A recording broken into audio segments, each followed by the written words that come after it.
Olá, muito bom dia. Muito obrigado mais uma vez pela sua companhia. Está começando mais um programa Agronegócio e eu desejo a você muita paz, muita saúde e tranquilidade no dia de hoje. E no programa de hoje nós vamos comentar do acordo do Mercosul e da União Europeia, situação complicada nessa queda de braços. Você vai conhecer uma raça de bovinos que é originário do Japão e tem a carne mais cara do mundo. Você vai conhecer a raça asiática Wagyu. Vamos conversar com Volmir Amado, professor da PUC Goiás, reitor da PUC Goiás por 5 mandatos, presidente do Conselho de Reitores das Universidades Brasileiras, e nós vamos falar do lançamento de um livro, A História da Transferência da Capital Federal do Brasil, Igreja e Política no Planalto Central. O programa Agronegócio já está no ar.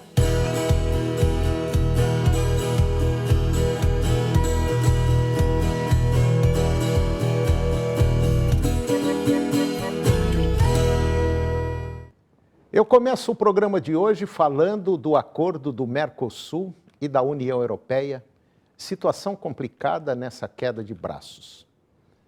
A Associação Brasileira do Agronegócio, ABAG, considera que o acordo Mercosul-União Europeia tem uma importância estratégica para a segurança alimentar daquela região. E para todas as cadeias que envolvem o agronegócio brasileiro e seus parceiros do Mercosul. E essa relevância, ela vai crescer ainda mais com o decorrer do tempo, em função das vantagens competitivas desses parceiros associados aos problemas e limites do cenário geopolítico mundial. A entidade espera que, pelo fortalecimento do Mercosul como potência energética, alimentar e ambiental, o que aumentará a capacidade do bloco em promover o desenvolvimento sustentável e o atendimento às demandas socioambientais e econômicas recorrentes.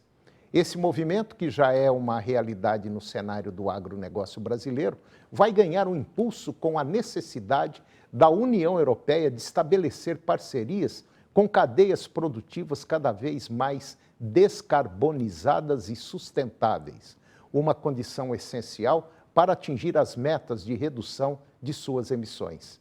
É oportuno destacar o quanto o agro brasileiro tem avançado no desenvolvimento sustentável, ou seja, produtividade responsável e eficiente atrelada às boas práticas de sustentabilidade. Hoje, as áreas de preservação da vegetação nativa, por exemplo, pelo agronegócio, representam algo em torno de 33% do território brasileiro.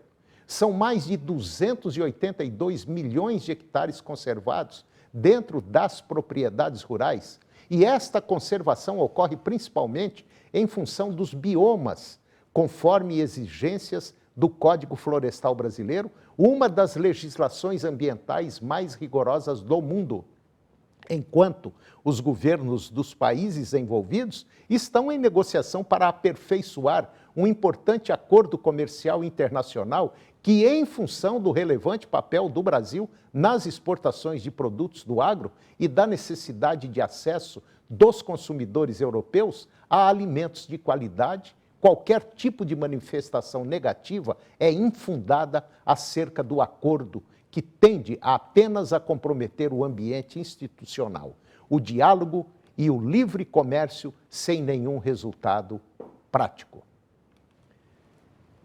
E agora você vai conhecer uma raça de bovinos que tem origem lá no Japão e tem a carne mais cara do mundo.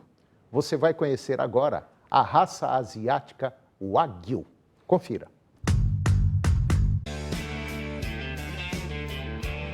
Eu estou no Parque Agropecuário de Presidente Prudente e aqui está acontecendo uma das maiores feiras da América do Sul, que é a FEICORTE. É a Feira Internacional da Pecuária de Corte, da produção de carne, enfim, é um mega de um evento. E aqui nesse recinto, nós temos vários animais de várias raças, de importantes criadores do Brasil. E dentre essas raças está uma que há muito tempo eu ando atrás dela para falar sobre essa raça, a importância dessa raça, o que representa essa raça dentro do contexto produtivo da carne bovina. E todo mundo já ouviu falar, já tem ideia, vamos dizer, é uma raça japonesa e popularmente conhecida como Wagyu, mas não é Wagyu, é Wagyu, Wagyu. Essa é a pronúncia certa. E que realmente essa carne, ela é diferente das carnes bovinas que nós estamos acostumados a comer. De maneira geral, quando você vai a um supermercado ou um açougue, você não pergunta se essa carne é de Wagyu, Nelore, ou da raça Sindh, ou da raça Brahma, não importa. Você quer uma carne bovina. E por incrível que pareça, a carne do Wagyu é realmente uma carne diferenciada. Esse animal, a origem dele é do Japão, e esse animal começou a ser trabalhado geneticamente por volta do ano 1800. Essa raça que está aqui atrás, como eu disse, ela é uma raça japonesa, asiática, e ela se inclui dentro da genealogia o Bos taurus asiático, que é o que você vai conhecer agora.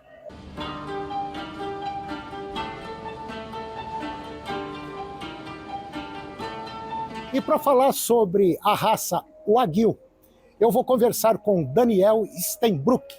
O Daniel, além de pecuarista, criador da raça Wagyu, ele também é o presidente da Associação Brasileira de Wagyu. E é uma pessoa indicada para falar sobre essa importante raça e que tem uma das carnes mais caras do mundo. Agora, é um detalhe, né? Eu nunca comi, mas dizem que é uma delícia. Talvez um dia, se a gente tiver uns cobrinhos mais, a gente pode comprar 1 quilinho de Wagyu. É mais ou menos por aí, Daniel? O Wagyu é uma raça que já está há 30 anos no Brasil. Ela se adaptou super bem aqui ao nosso clima. Não é um animal que te impressiona quando você olha para ele, mas quando você coloca a carne na boca Aí muda de figura. Aí muda. Então a gente brinca, né, que a gente tem que olhar a beleza interior. E é isso que o Wagyu veio para melhorar a carne bovina no Brasil. A gente tem utilizado bastante ele no cruzamento industrial, principalmente fazendo tricross, pegando a fêmea F1 Nelore Angus e fazendo o cruzamento terminal com Wagyu, com resultados espetaculares. E a associação vem fazendo um trabalho de transparência. Então, a gente tem um protocolo de certificação de carne, onde a gente separa tanto os animais cruzados quanto os animais puros. E eu acredito muito... tudo tem que ter um objetivo. Sim, claro. E o objetivo do Wagyu no Brasil é melhorar a qualidade da carne. Então, o Angus ele fez um trabalho há 10 anos atrás, e agora o Wagyu ele vem para lapidar esse trabalho e mostrar para o mundo que a gente também pode produzir carne de excepcional qualidade. Por incrível que pareça, de maneira geral, quando a gente pega assim, um grupo grande de pecuaristas, muitos deles ainda não se atentaram que as coisas estão mudando. As pessoas começam a ser mais exigentes, nós temos aí leis ambientais, não só no Brasil, como de fora também entrando aqui. E o que nós estamos precisando agora é profissionalizar o setor da pecuária de corte, que infelizmente ainda deixa muito a desejar.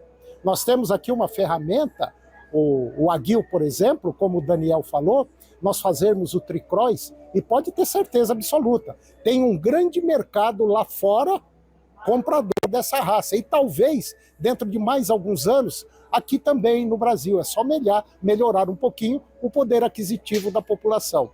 Daniel, me diga uma coisa, essa raça, ela, vamos dizer assim, num termo de pecuarista, ela é meio enjoada para criar ou não?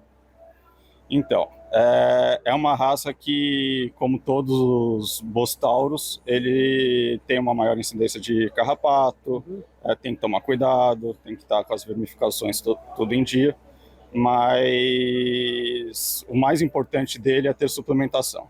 Então, assim, é um animal que é exigente nutricionalmente, que a grande diferença do Wagyu, na verdade, é a questão da gordura. Então, das raças bovinas, é a raça que tem a maior incidência de gordura monoinsaturada, que é o bom colesterol, que a temperatura corporal ela é líquida. Por isso que ela tem maior facilidade de infiltrar. Então, o que a gente chama de marmoreio.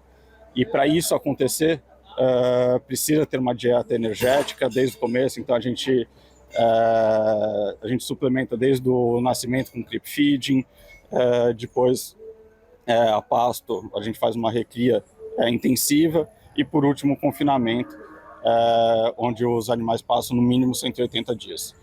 Agora, de maneira geral, qual é o rendimento de carcaça que o Wagyu ele proporciona ao pecuarista? O rendimento médio que a gente trabalha é de 56%. Tem animais que dão 58%, outros 54%, mas na média é 56%. Agora, essa raça, o Wagyu, hoje, nós temos quantos pecuaristas que entraram para a criação dessa raça? Hoje, na associação, a gente tem uma base de 70 criadores, tantos quanto associados, quanto criadores que têm um plantel um pouco menor, que não compensa, mas eles são cadastrados para a gente emitir o registro e tudo mais. E como é que está o mercado, a aceitação, vamos dizer, dos pecuaristas em relação a essa raça? Hoje a gente vê a comercialização de sêmen como o maior termômetro, né? Vem sendo crescente. Até 10 anos atrás era uma raça pouco conhecida, então hoje você vai no mercado, você já encontra carne do Wagyu. Então é um trabalho de formiguinha, está crescendo muito. A gente tem promovido a raça pela carne, esse é o trabalho que a gente está fazendo. E assim, o horizonte dessa raça é enorme. Então, obviamente, precisa ter pecuaristas que entendem, não é você pegar um Wagyu e colocar pasto que ele vai desempenhar, ele não vai demonstrar o resultado. Mas se você tem pecuaristas que querem se desafiar, sem dúvida é uma raça muito promissora, até pela bonificação. Então a gente chega a pagar 2,5 vezes arroba, uma arroba de R$340, você faz as contas. É mais do que R$700 por arroba que a gente paga ao pecuarista, dependendo do marmoreio que ele nos entrega. Bom, essa quantidade de dinheiro que o pecuarista pode receber do frigorífico, que é uma quantidade considerada excelente, você chegar aí hoje a 500, 600, 700 reais por arroba, é algo significativo. É algo que começa a mexer com o mercado e deixar o pecuarista já de cabeça quente. O que eu vou fazer agora? Mas pode ter certeza absoluta, o mercado vai partir para a qualidade. Já está basicamente isso definido. Agora tem uns detalhes, alguns mitos que foi marketeado e pegou. Por exemplo, a turma fala assim, não, tem uma raça japonesa, o Wagyu, não é Wagyu, Wagyu, que é tratado, os bezerrinhos começam a beber cerveja para dar uma carne boa, uma carne macia. Isso tudo é mito, né, Daniel? Na verdade, a gente usa o resíduo da cervejaria. Mas, sim, tem esse mito no Japão, que eles fazem massagem e tudo mais. Tem pequenos pecuaristas no Japão que efetivamente fazem. É uma pecuária completamente diferente artesanal da nossa, enfim. Mas mesmo no Japão, as pecuárias de escala não tem isso. E aqui no Brasil, obviamente, a gente não faz. De maneira geral, quem bebe cerveja é o dono do Wagyu. Bom, e essa reportagem aqui, essa conversa que eu tive com o Daniel, que é o presidente da Associação Brasileira de Wagyu, você que está nos acompanhando, se quiser ter mais uma ideia do que é essa raça, do que essa raça pode representar aí na sua propriedade, está aqui um grande exemplo que você deve seguir. Procure aí a Associação Brasileira de Criadores do Wagyu. Muito obrigado e até o próximo encontro.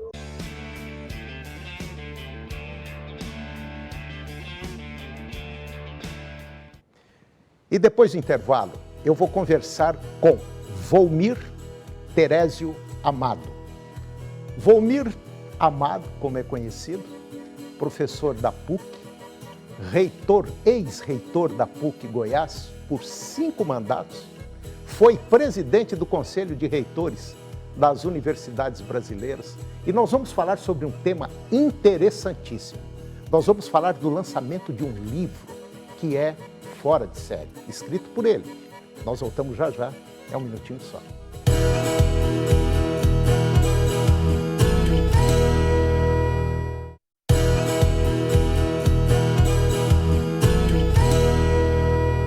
Nós estamos de volta e agora eu vou conversar com Volmir Terésio Amado. Volmir Terésio Amado, professor da PUC Goiás, ex-reitor da PUC Goiás por 5 mandatos.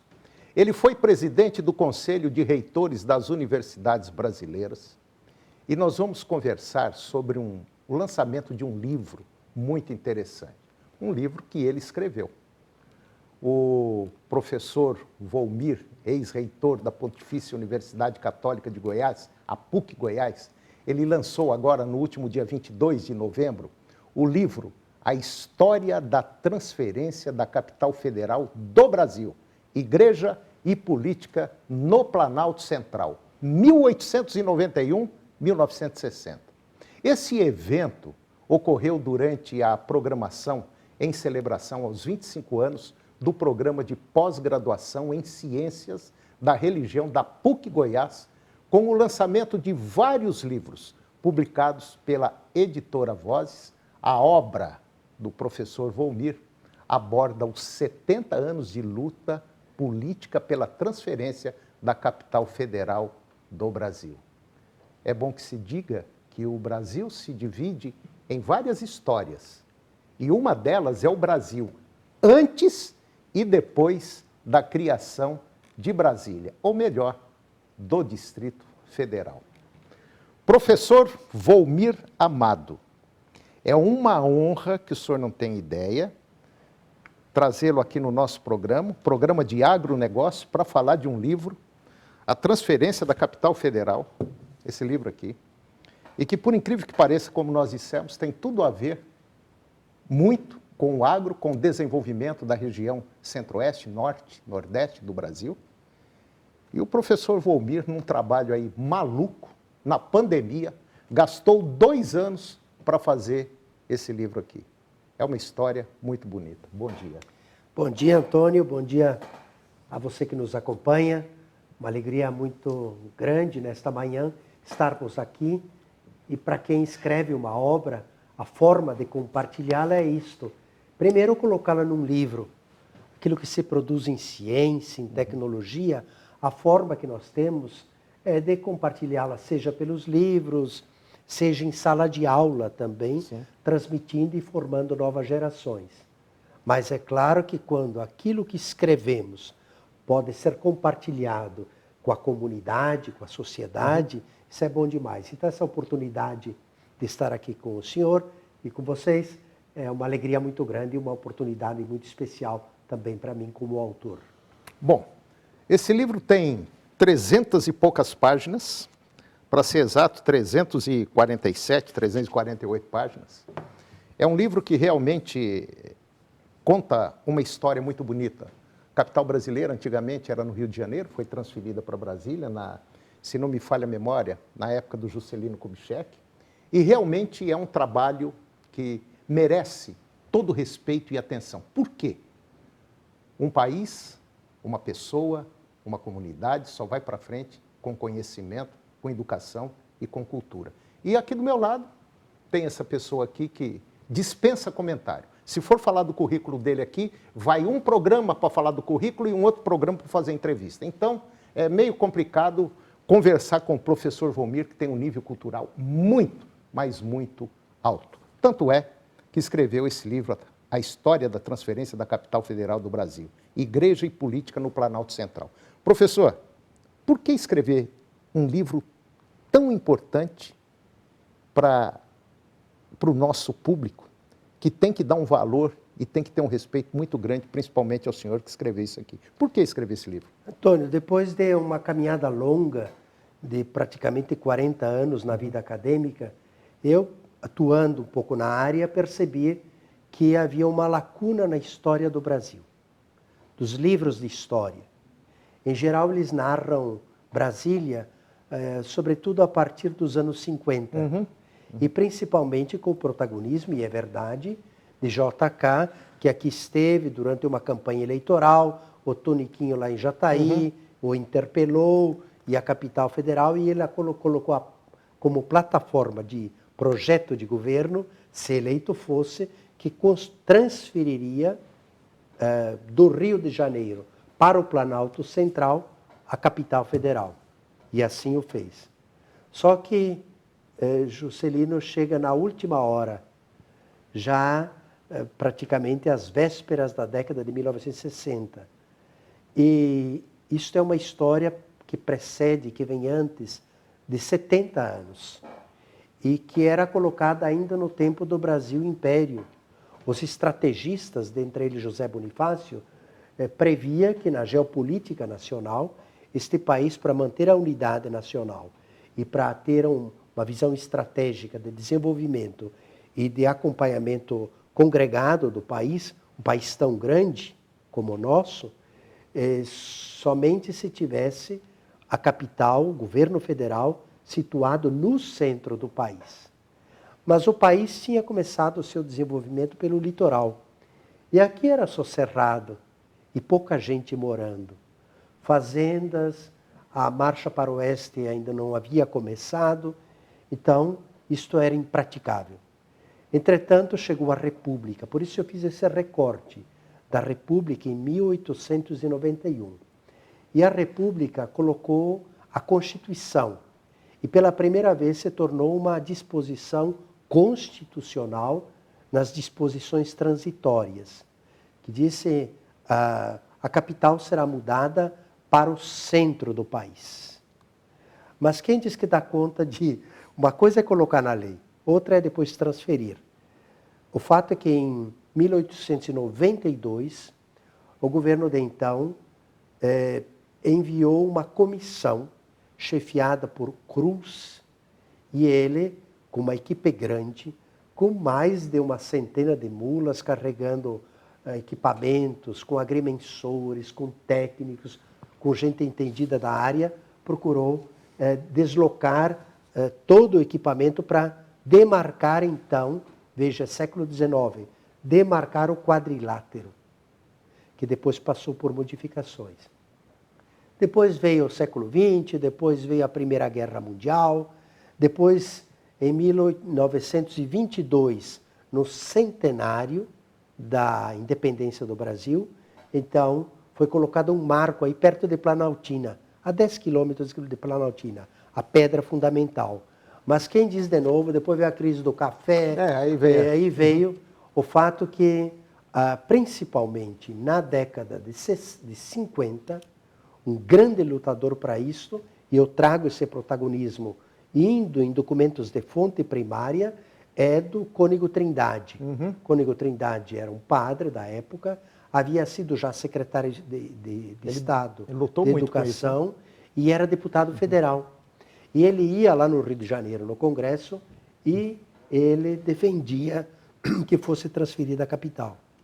E claro que ele congregou todos os partidos políticos, obteve declarações, eu coloco em anexo os apoios dos presidentes dos partidos, e aí ele conseguiu esse apoio para conseguir entrar na legislação a determinação de que o governo assim o fizesse. Nossa. Então o Juscelino chega...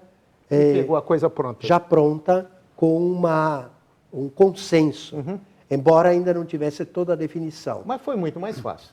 Mais fácil, embora ele queria primeiro Belo Horizonte, depois o Triângulo Mineiro, e foi uma luta aqui de Goiás, do povo goiano, que conseguiu trazer a capital para cá.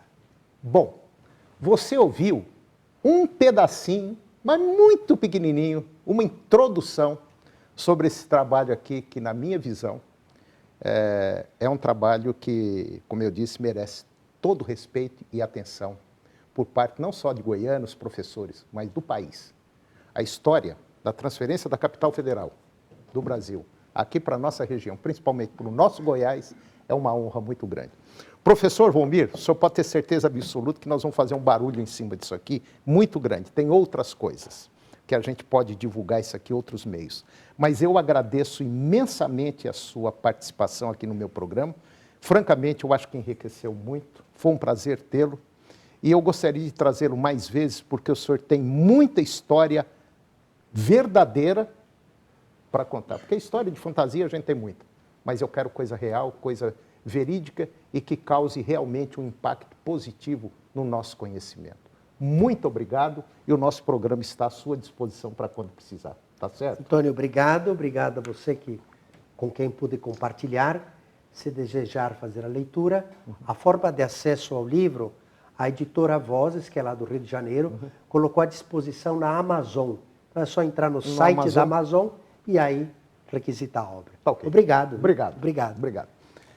E o programa de hoje chegou ao fim. E eu termino o nosso programa com a seguinte frase: educar é crescer. E crescer é viver.